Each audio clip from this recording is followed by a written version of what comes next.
a beautiful and refreshing salad. It's made with avocados, tomatoes, cucumbers, and radishes. I used 6 radishes. I gave them a nice wash. I removed the top and I slice them. A medium cucumber.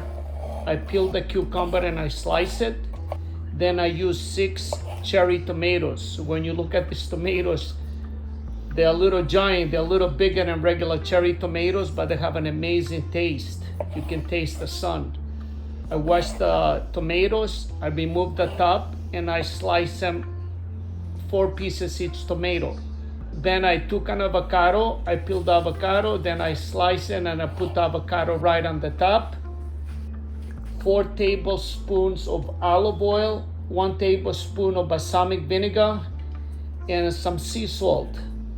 I gave it a nice mix. Oh my God, when I taste this salad, it was like fireworks in my mouth.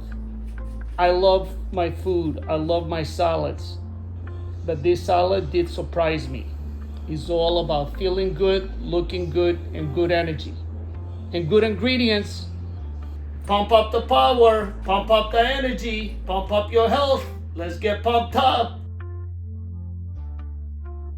Subscribe, like, and share.